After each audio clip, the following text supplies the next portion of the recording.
Hey everyone, this is Sev, and we are just hitting loop 50.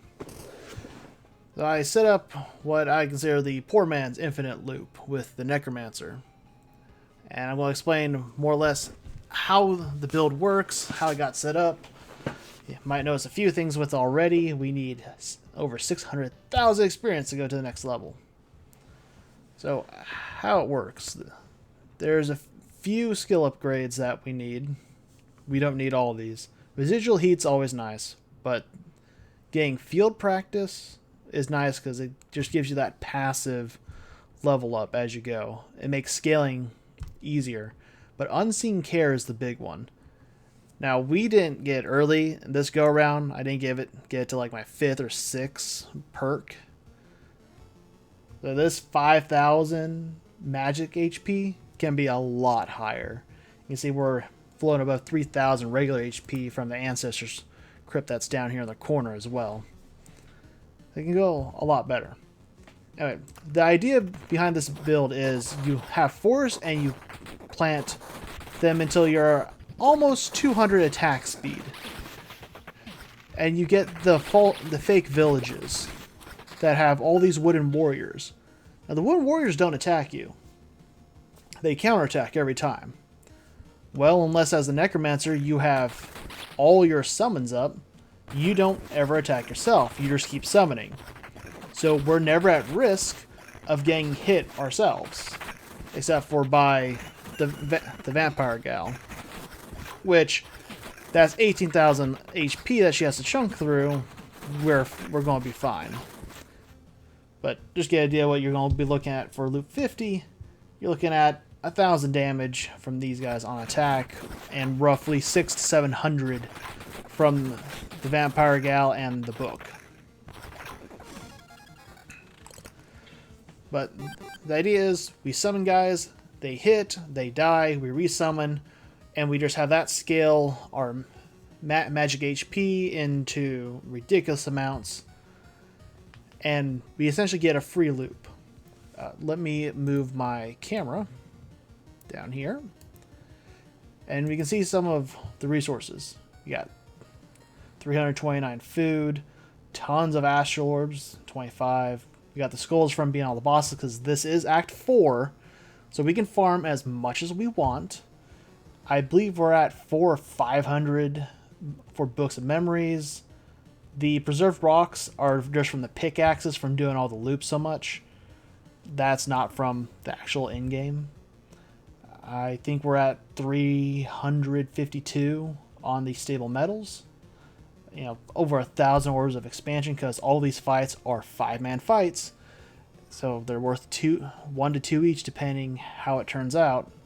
So we're just farming like crazy. All the wood guys give us wood, and they have chance for craft fragments, which gives orbs. Then the Vampire Gal can give us afterlives, and of course the Vampire Gal and the book can get us the astral orb, or the time shards to get the astral orbs. And then we have this one spot right here for slimes, for orbs of unity, which I'm working on converting that into its own little fake village. Go ahead and get this playing. 700 damage. All right, skeleton warriors gonna be looking, should be around here at this level. Now you don't need like 9 skeleton warriors, and we didn't do arsenal, which is how you get 9 and 10 of the skeletons. You don't need that much. You only need about 6. And part of the key of making this keep flowing like it does to where you're not constantly attacking is not to overdo your attack speed. Now the reason for it is you can get your attack speed to 300-400. I've done runs with that much attack speed, and you just throw skeletons out like crazy. But if we do that, we're going to start attacking, and then we're going to die.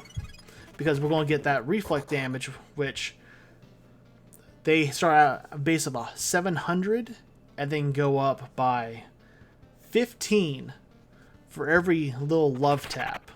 And you'll notice on some of them go up to 10 to 15. And there are champions that go even higher for extra 150 damage. it gets ridiculous. But the idea is hover about 180 to 200, you'll get your back line, you'll get the front out, and you'll occasionally attack. But with 5,000 magic HP, it doesn't matter. Now, for the actual gear slots, it's very simple. There's only a few things you're looking for. For both your rings and your amulet, there's two main things that you want later on. You want max skeletons on all three, and you want summon quality, which with our current setup we have 97%. That will guarantee you get your mages, your warriors, and your tanks that eat the damage for you. This is that that vampire mage cannot target you right away, so you get to keep your shield, so when you do occasionally attack, it will always go into your magic HP, and never into your raw HP. And even if it does, we have 10 potions, that's 1,300 each, on top of the little bit of regen we have, which at one point in this build I had 100 regen just for fun, because we're basically invincible. The only thing we need to do once we have these rings in place, which you can get better rings, so max skeleton, summon quality, and then slowly gain that summon level up as you go up in segments of 10 loops, is you can get better rings. Originally, these rings on loop 10 below were summon skeleton level like 0.25 or 0.3.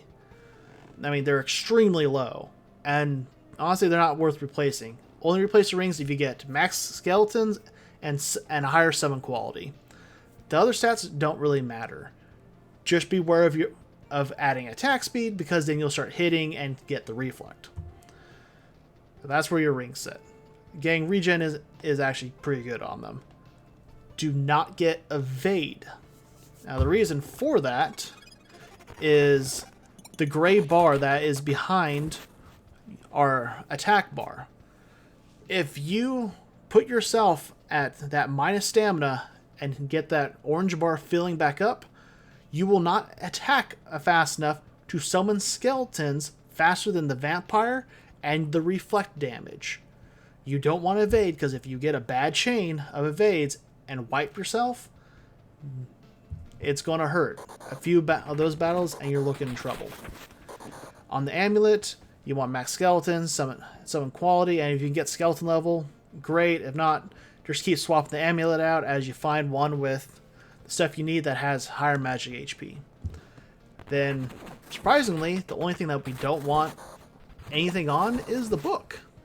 We want a pure gray book, and that's because we want the highest item level gray book we can get for the highest skeleton level.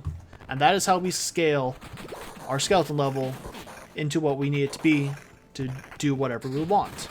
So we're sitting at plus 60 at loop 50. And it's been fine. This has been going on for roughly 5-6 hours. I've walked away, packed some stuff, done dishes, walked the dog, and come back every 5-10 loops or so as it goes and replaced gear. Primarily the book. And I'll show you this right here. So our book up there is level 57 plus 45.85 to skeleton level. For this one's 56, but is only, when you add them together, is roughly, what, 39? Now, and that's the reason why we want the gray books. The grays have a much higher base that as soon as you make them magic and rare, that you can't really get to.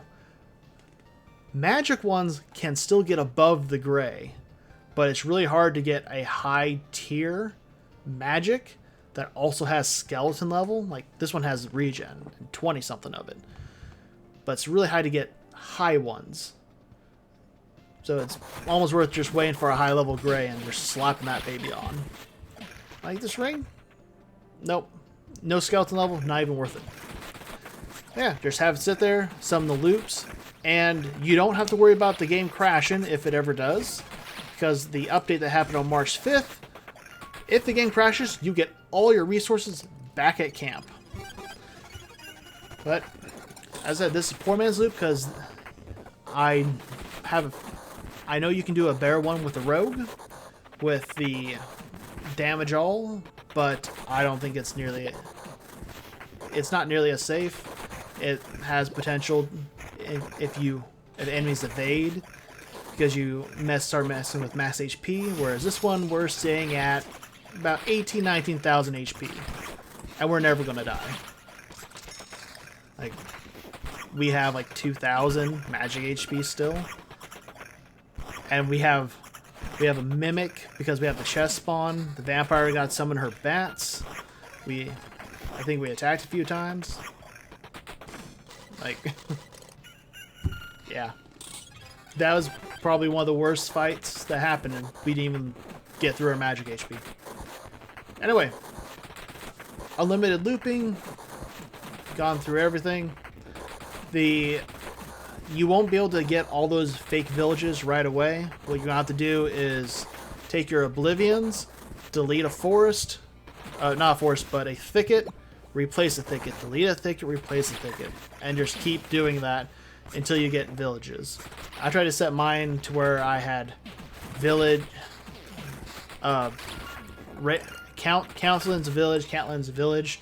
You see some spots there. I have like 3 regular villages in a row. It's just how they spawned. But we're invincible. It doesn't really matter. But yeah. Anyway, it's been Sev, and I'll see y'all later. And have fun looping and getting 1,000+ orbs of expansion. Bye.